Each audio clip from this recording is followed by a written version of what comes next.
Senhoras e senhores, bem-vindos a outro episódio de Sombras do Império, onde descascamos as camadas do tempo para revelar as verdades sem adornos do passado. Era o século III a.C. No vibrante tabuleiro do mar Mediterrâneo, duas superpotências se erguiam. De um lado, Cartago, a rainha dos mares, um império comercial cujo poder fluía com cada navio em suas rotas lucrativas. Do outro, Roma, uma república em ascensão, forjada em ferro e legiões, determinada a dominar a terra. Eles eram opostos. O mar contra a terra, o mercador contra o guerreiro. Mas o desejo por poder e controle era o mesmo, e o destino os colocou em rota de colisão. A Sicília, uma ilha rica e estratégica, se tornaria o campo de batalha inaugural de uma rivalidade que duraria mais de um século. O que se seguiu foram as Guerras Púnicas, não apenas uma série de conflitos, mas uma saga de gênio militar e desespero, de invenções brutais e destruição total. Este é o embate que testou Roma até seu limite, forjou seus maiores heróis e viu o nascimento de seu mais temido adversário, Aníbal Barca.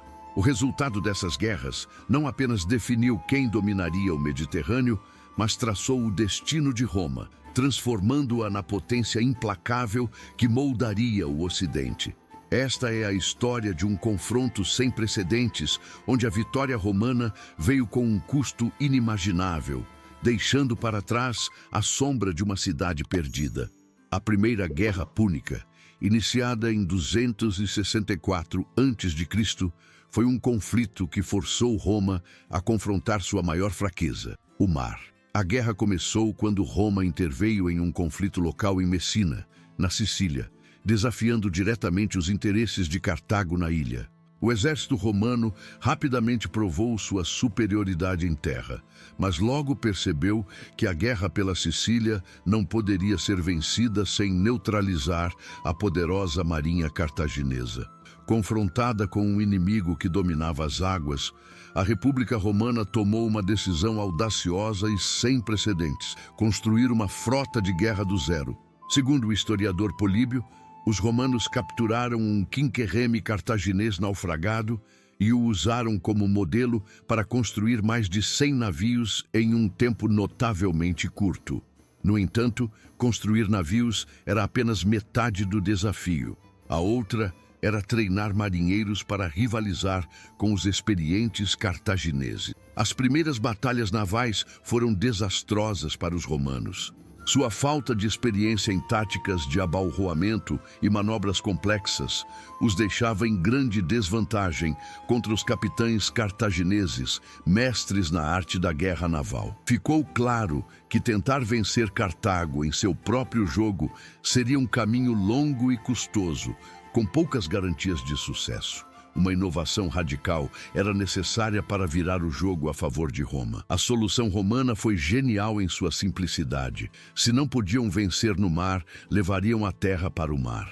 Eles desenvolveram uma arma que mudaria a natureza do combate naval. Uma peça de engenharia que permitia que seus experientes legionários lutassem em convéses inimigos. Esta invenção transformaria as batalhas navais em confrontos de infantaria, onde a superioridade romana era indiscutível. Esta arma era conhecida como o Corvo. Essa ponte de assalto com um grande gancho de ferro na ponta, o Corvus, seria a chave para as primeiras vitórias navais de Roma. A sua introdução marcou um ponto de virada na guerra, pegando os cartagineses completamente de surpresa e permitindo a Roma desafiar pela primeira vez o domínio naval de seus adversários. O impacto desta nova tecnologia seria sentido quase que imediatamente na Batalha de Milas. O Corvus era uma ponte de assalto móvel, com cerca de 11 metros de comprimento e 1,2 metro de largura, instalada na proa dos navios romanos. Em sua extremidade havia um pesado espigão de ferro, afiado e curvado, que se cravava no convés do navio inimigo quando a ponte era baixada. Esta engenhoca, operada por um sistema de roldanas, permitia que os romanos se aproximassem, prendessem a embarcação inimiga e enviassem seus legionários para o combate corpo a corpo. Na Batalha de Milas, em 260 a.C., o Corvus foi usado em grande escala pela primeira vez, com resultados devastadores. A frota cartaginesa, confiante em sua superioridade de manobra, aproximou-se da frota romana, esperando uma vitória fácil.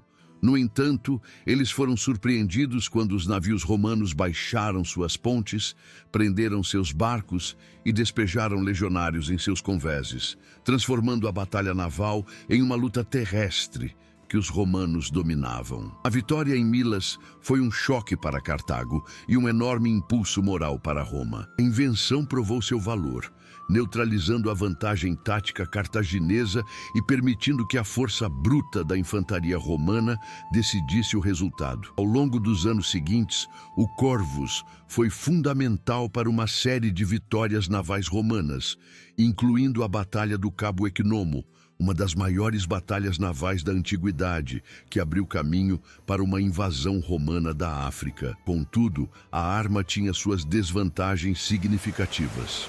O peso e a altura do Corvus tornavam os navios romanos instáveis, especialmente em mares agitados. Duas grandes frotas romanas foram perdidas em tempestades, não em combate, com a instabilidade causada pelo Corvus, sendo citada como um fator contribuinte. A arma que lhes deu a vitória também os tornava vulneráveis aos elementos da natureza, um preço alto a se pagar. Eventualmente, à medida que os marinheiros romanos ganhavam mais experiência e habilidade em táticas navais tradicionais, a dependência do Corvus diminuiu. Acredita-se que ele foi abandonado antes do final da guerra. No entanto, seu papel foi crucial. Ele deu a Roma o tempo e as vitórias necessárias para desenvolver sua marinha, provando que a capacidade de inovar sob pressão era uma das maiores forças da República, um fator decisivo no longo e exaustivo conflito. Após mais de 2 décadas de combates exaustivos em terra e no mar, a Primeira Guerra Púnica chegou ao fim. A batalha final e decisiva ocorreu nas Ilhas Hégadas, em 241 a.C. A essa altura, a marinha romana, já sem o Corvus, mas com marinheiros muito mais experientes, conseguiu uma vitória esmagadora sobre uma frota cartaginesa despreparada, cortando as linhas de suprimento para as últimas forças de Cartago na Sicília e forçando sua rendição. O preço da vitória foi imenso para ambos os lados. Roma e Cartago sofreram perdas humanas e financeiras colossais. Roma perdeu centenas de navios, principalmente devido a tempestades, e dezenas de milhares de homens. Cartago, por sua vez, viu seu tesouro esgotado e seu império marítimo abalado. A guerra demonstrou a incrível resiliência de Roma e sua capacidade de absorver perdas terríveis e continuar lutando até a vitória final. O Tratado de Paz, imposto por Roma, foi severo e humilhante para Cartago. Os cartagineses foram forçados a evacuar completamente a Sicília, que se tornou a primeira província romana. Além disso, foram obrigados a pagar uma indenização de guerra massiva, projetada para aleijar sua economia e impedir um rápido rearmamento. Os termos do tratado não visavam apenas a paz, mas a subjugação de um rival comercial e militar. A paz que se seguiu foi frágil e carregada de ressentimento. Em Cartago, a derrota e os termos humilhantes do tratado geraram uma profunda amargura. A situação foi agravada quando Roma, aproveitando-se de uma rebelião de mercenários em Cartago, anexou também a Sardenha e a Córcega, uma violação clara do espírito do acordo. Este ato de oportunismo cimentou em muitos cartagineses um desejo ardente de vingança. Este sentimento foi personificado por uma família de líderes militares cartagineses, os Bárcidas. O general Amílcar Barca, que lutou bravamente na Sicília, sentiu-se traído pelo governo cartaginês e nutriu um ódio profundo por Roma. Ele canalizaria essa hostilidade para a expansão dos domínios de Cartago na Península Ibérica, preparando o terreno e um herdeiro para o próximo. E ainda mais devastador, capítulo desta saga. No período entre as guerras, Cartago voltou sua atenção para a Península Ibérica, uma terra rica em prata e outros recursos naturais. Sob a liderança de Amílcar Barca, os cartagineses iniciaram uma campanha de conquista, estabelecendo uma nova base de poder para compensar as perdas no Mediterrâneo. Amílcar não estava apenas buscando riqueza para Cartago, ele estava forjando um exército leal e preparando uma vingança contra Roma. É neste contexto que surge a figura lendária de Aníbal Barca. Segundo o historiador romano Lívio, Amílcar, antes de partir para a Ibéria, levou seu filho de 9 anos, Aníbal, a um templo e o fez jurar sobre o altar que ele seria um inimigo eterno de Roma. Embora a veracidade deste evento seja debatida, ele simboliza perfeitamente a herança de ódio e o propósito de vida que Aníbal carregaria consigo. Após a morte de Amílcar e posteriormente de seu genro Asdrúbal, o Belo, um jovem Aníbal assumiu o comando do exército cartaginês na Ibéria em 221 a.C. Ele provou ser um líder militar brilhante, expandindo e consolidando o controle cartaginês com uma série de campanhas bem-sucedidas. Ele treinou um exército veterano, composto por mercenários de diversas origens, mas unidos por uma lealdade inabalável a ele. O ponto de ruptura com Roma veio com o cerco de Sagunto, em 219. Antes de Cristo, Sagunto era uma cidade ibérica aliada de Roma, e o ataque de Aníbal foi uma provocação deliberada, um desafio direto à autoridade romana. Roma exigiu que Cartago entregasse Aníbal, mas o governo cartaginês, talvez pressionado pelo sucesso de seu general, recusou. Com este ato, a inevitável Segunda Guerra Púnica foi declarada. Mas Aníbal não pretendia esperar por um ataque romano. Ele tinha um plano de uma audácia inimaginável, um que levaria a guerra diretamente ao coração do inimigo. Em vez de confrontar Roma no mar ou em territórios distantes, ele decidiu marchar com seu exército, incluindo dezenas de elefantes de guerra, por terra, através dos Pirineus e dos Alpes, para invadir a própria Península Itálica. Na primavera de 218 a.C., Aníbal Barca partiu de sua base na Ibéria com um exército formidável de aproximadamente 50.000 soldados de infantaria, 9.000 de cavalaria e 37 elefantes de guerra. Seu objetivo era chocante para a época: evitar a superioridade naval romana e surpreender a República com uma invasão terrestre pelo norte. Esta jornada épica se tornaria uma das maiores façanhas da história militar e um testamento à sua determinação.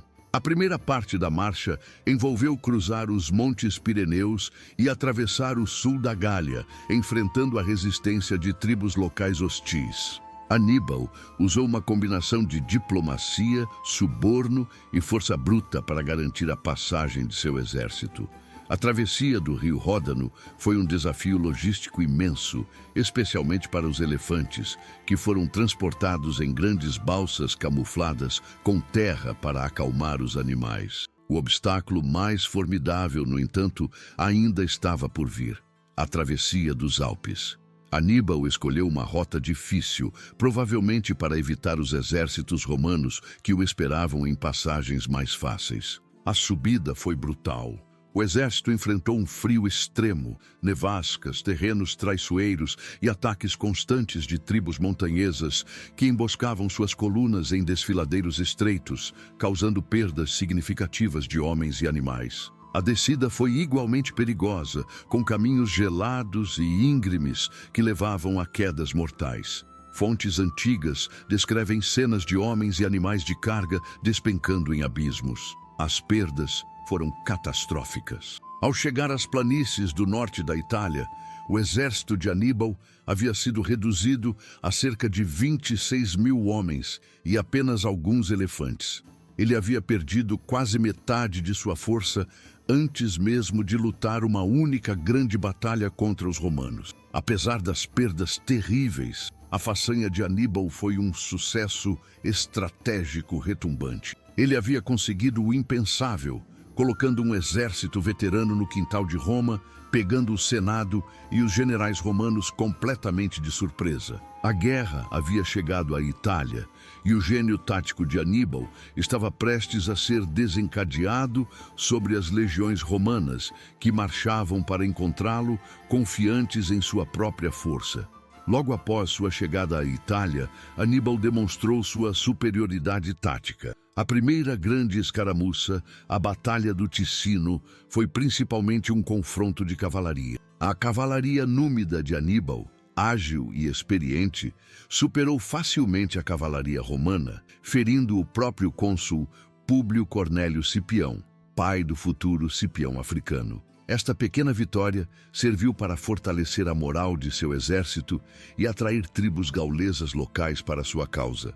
O primeiro grande confronto ocorreu na Batalha do Trébia, em dezembro de 218.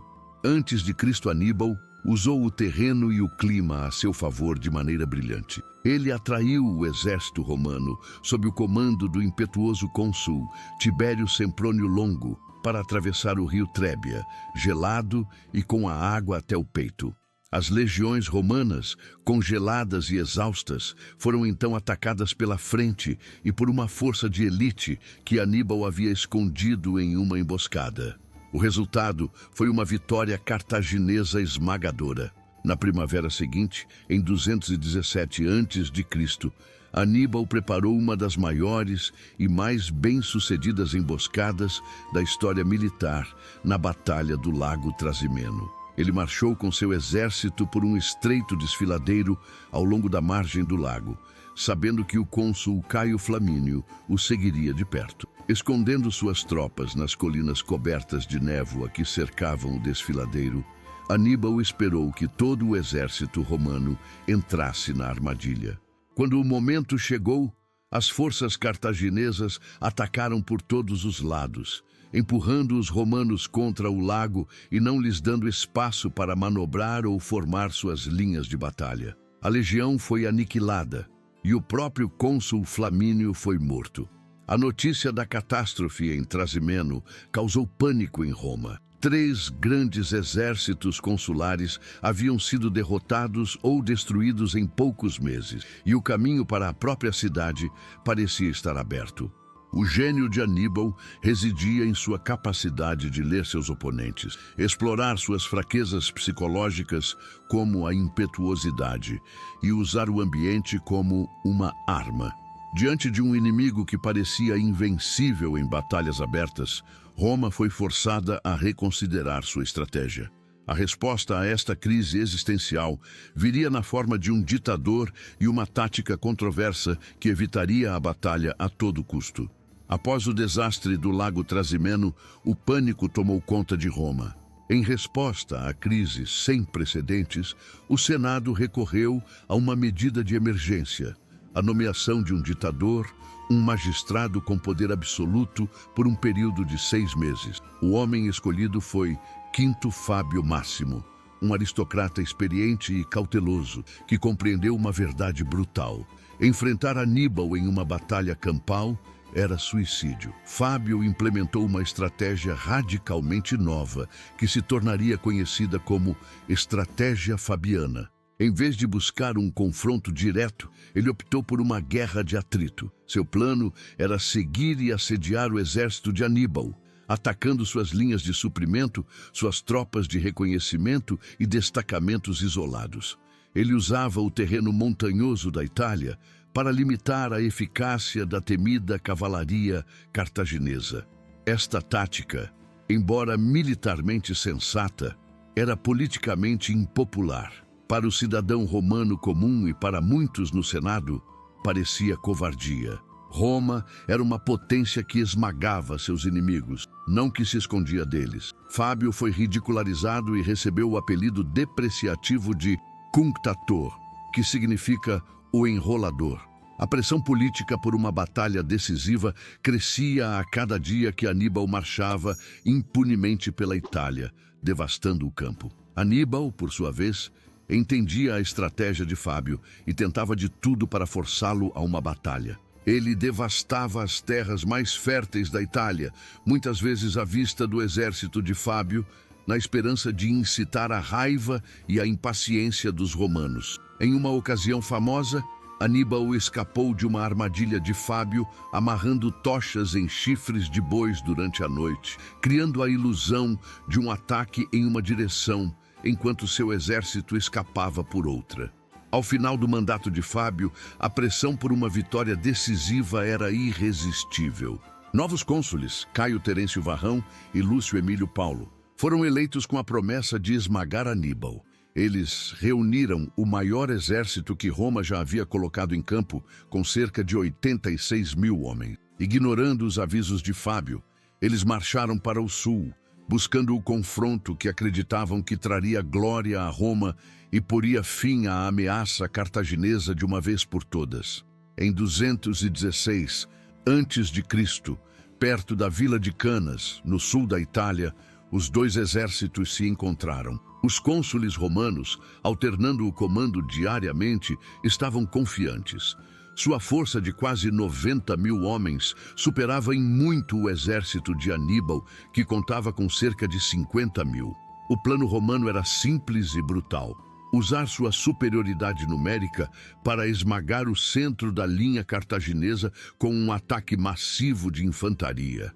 Aníbal, antecipando exatamente esta tática, organizou suas forças de maneira genial. Ele posicionou suas tropas menos confiáveis, os mercenários gauleses e ibéricos, em um centro avançado e convexo, em forma de lua crescente.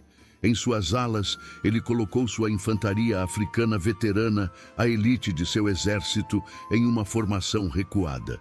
Sua cavalaria superior foi posicionada nos flancos para lidar com a cavalaria romana, que era mais fraca. Quando a batalha começou, as legiões romanas avançaram com força, como esperado, empurrando o centro cartaginês para trás. A linha convexa de Aníbal lentamente se tornou côncava, cedendo terreno de forma controlada. Os romanos, sentindo a vitória próxima, avançaram ainda mais, aprofundando-se na armadilha. Neste momento, a cavalaria de Aníbal derrotou a cavalaria romana em ambos os flancos e circulou para atacar a retaguarda da infantaria romana. Simultaneamente, a infantaria africana veterana de Aníbal, que estava recuada nas alas, avançou e atacou os flancos expostos das legiões romanas. Em questão de minutos, o vasto exército romano foi completamente cercado, preso em um bolsão de morte. O que se seguiu foi um massacre. Sem espaço para lutar, os legionários foram abatidos em massa. Fontes antigas relatam a morte de 50 mil a 70 mil romanos, incluindo o cônsul Emílio Paulo e 80 senadores. Canas foi o auge do gênio militar de Aníbal e o dia mais sombrio da história da República Romana. A batalha é estudada até hoje como o exemplo perfeito da manobra de duplo envolvimento. Apesar da vitória aniquiladora, Aníbal não marchou sobre Roma, uma decisão ainda debatida por historiadores. A derrota, no entanto, não quebrou Roma. Pelo contrário, endureceu sua determinação e forçou a ascensão de um novo general que um dia desafiaria o próprio Aníbal. Enquanto Aníbal estava imobilizado na Itália, incapaz de dar o golpe final em Roma, a guerra se expandia para outros teatros. A Ibéria, base de poder de Aníbal, tornou-se um campo de batalha crucial. Após a morte de seu pai e tio em combate na região, um jovem e carismático general, Públio Cornélio Cipião, assumiu o comando das forças romanas na península, apesar de sua pouca idade. Cipião era um estudioso da guerra e, mais importante, um estudioso de seu inimigo. Ele analisou cuidadosamente as táticas de Aníbal, aprendendo com suas vitórias e adaptando-as ao estilo de luta romano. Em 209 a.C., ele executou um ataque surpresa audacioso e capturou o centro do poder cartaginês na Ibéria,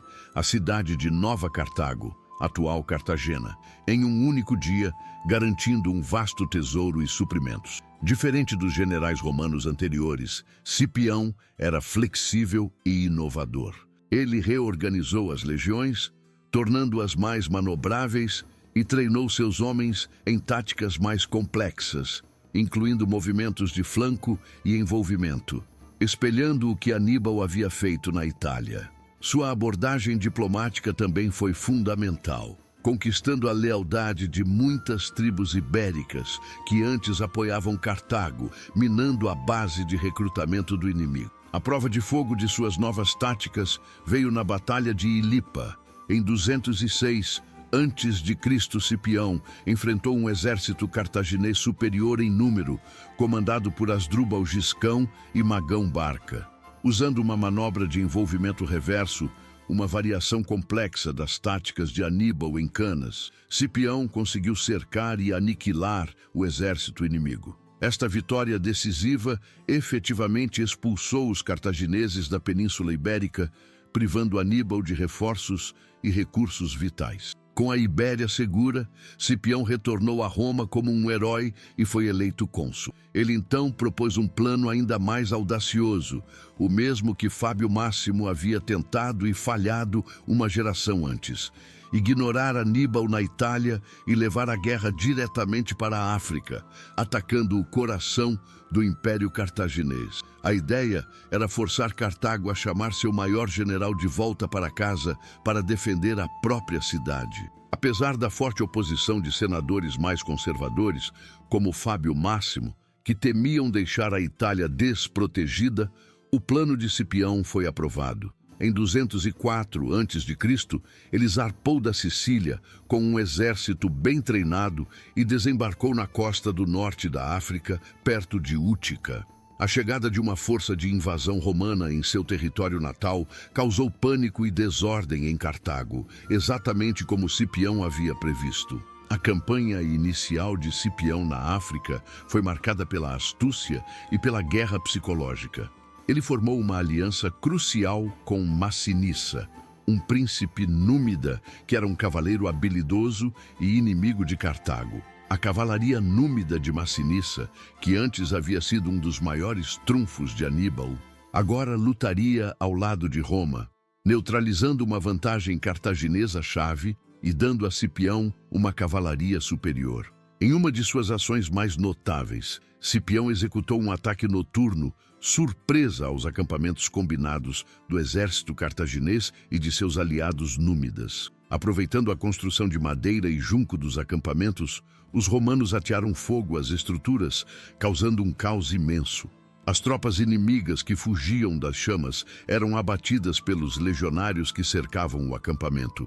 O ataque resultou em perdas devastadoras e quebrou a principal força de defesa de Cartago. Com seus exércitos na África repetidamente derrotados e a capital sob ameaça direta, o governo cartaginês não teve outra escolha. Em 203 a.C., eles enviaram ordens urgentes para Aníbal e seu exército veterano na Itália. Após 15 anos de campanha invicta em solo italiano, o maior inimigo de Roma foi forçado a abandonar suas conquistas e retornar para defender sua pátria. A estratégia de Cipião havia funcionado perfeitamente. O palco estava agora montado para o confronto final e decisivo da Segunda Guerra Púnica. Dois dos maiores generais da história, Aníbal Barca e Públio Cornélio Cipião, que nunca haviam se enfrentado em batalha, estavam prestes a se encontrar nas planícies da África. O destino de Roma e Cartago seria decidido em um único dia, em um lugar chamado Zama. A Batalha de Zama, travada em 202 a.C., foi o clímax da longa e sangrenta Segunda Guerra Púnica.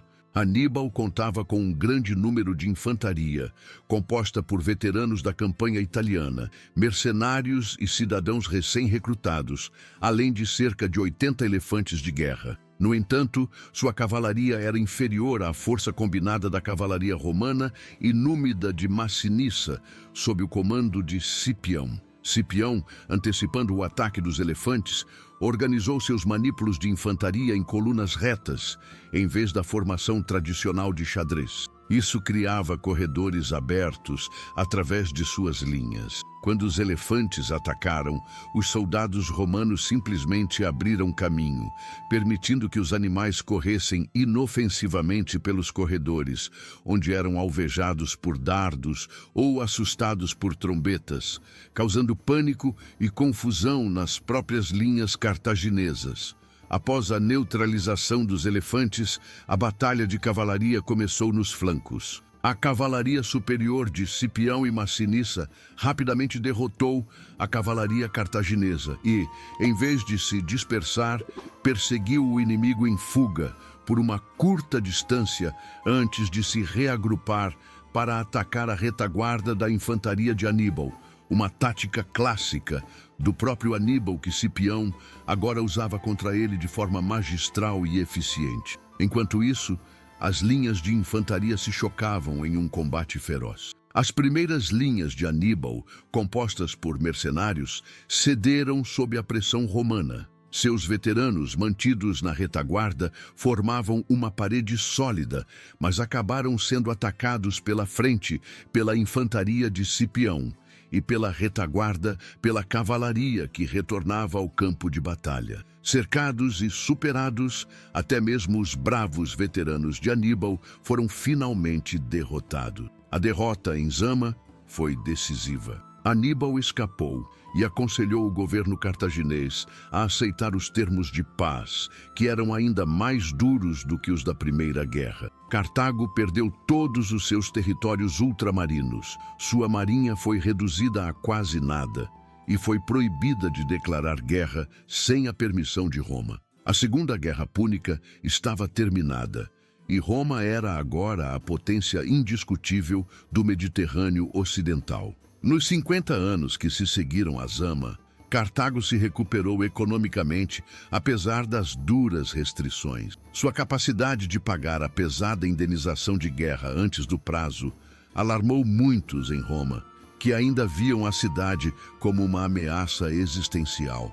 Essa facção linha dura era liderada por um senador influente e austero chamado Catão, o Velho, que nutria um ódio implacável pela antiga rival de Roma. Catão terminava todos os seus discursos no Senado, não importando o assunto, com a mesma frase inflexível: Ceterum censeo Carthaginem esse delendam. Além disso, eu considero que Cartago deve ser destruída. Essa repetição constante ajudou a semear e a solidificar a ideia de que a aniquilação completa de Cartago era a única garantia de segurança para Roma, uma ideia que ganhou tração ao longo do tempo. O pretexto para a guerra final surgiu quando Cartago, provocada por constantes incursões de Massinissa da Numídia, finalmente revidou militarmente sem a permissão de Roma. Embora fosse um ato de autodefesa, Roma o declarou uma violação do tratado. Em 149 a.C., Roma declarou guerra.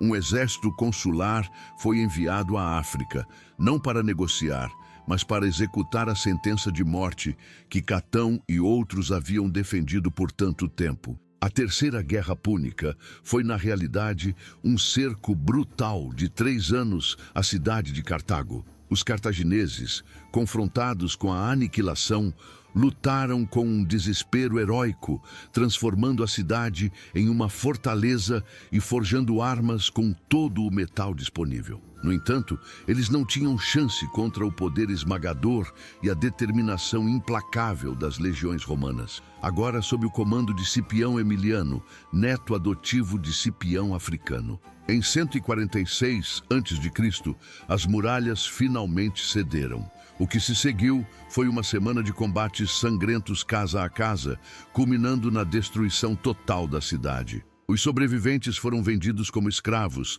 a cidade foi incendiada e o solo, segundo a lenda, foi semeado com sal, para que nada mais pudesse crescer ali. A ordem de Catão foi cumprida. Cartago, a grande rival de Roma, foi literalmente apagada do mapa. A conclusão das guerras púnicas marcou um ponto de inflexão na história mundial. Com a destruição completa de seu único rival significativo, Roma emergiu como a senhora incontestável do Mediterrâneo, que eles passariam a chamar de Mare Nostrum, nosso mar. A luta pelo domínio do mundo antigo estava terminada e Roma havia vencido. Este novo status abriu caminho para a expansão implacável que transformaria a República em um vasto império. O legado destes conflitos é profundo. Para Roma, as guerras forçaram inovações militares, políticas e logísticas que fortaleceram o Estado. A necessidade de manter exércitos permanentes e administrar territórios ultramarinos, como a Sicília, levou ao desenvolvimento de seu sistema provincial, a espinha dorsal do futuro império. Contudo, também semeou as sementes de crises futuras, como o aumento do poder dos generais e a agitação social causada pela longa ausência dos cidadãos-soldados. Para Cartago, o legado é de aniquilação. Uma civilização vibrante, com uma rica cultura e uma vasta rede comercial, foi sistematicamente destruída. Como a história é escrita pelos vencedores, grande parte do que sabemos sobre Cartago vem de seus inimigos, os romanos e gregos, o que muitas vezes pinta um quadro negativo e incompleto. A perda de suas bibliotecas e registros significa que a perspectiva cartaginesa sobre as guerras púnicas foi em grande parte silenciada para sempre. Esperamos que esta análise detalhada sobre as guerras púnicas, a luta pelo domínio do mundo antigo, tenha oferecido uma visão clara da magnitude e da importância deste confronto monumental. Se você aprecia análises históricas aprofundadas como esta, considere se inscrever no canal e deixar um comentário sobre qual outro grande conflito da antiguidade você gostaria de ver explorado. Seu engajamento nos ajuda a continuar produzindo conteúdo de qualidade. Em última análise, as guerras púnicas são um estudo poderoso sobre a natureza da guerra total, a resiliência nacional e o choque de civilizações. Elas nos lembram que a história não é apenas moldada por batalhas e generais, mas também pelas forças econômicas, políticas e ideológicas que levam nações ao conflito. A vitória de Roma não foi apenas militar, foi a vitória de um sistema, que definiria o curso da civilização ocidental pelos próximos séculos.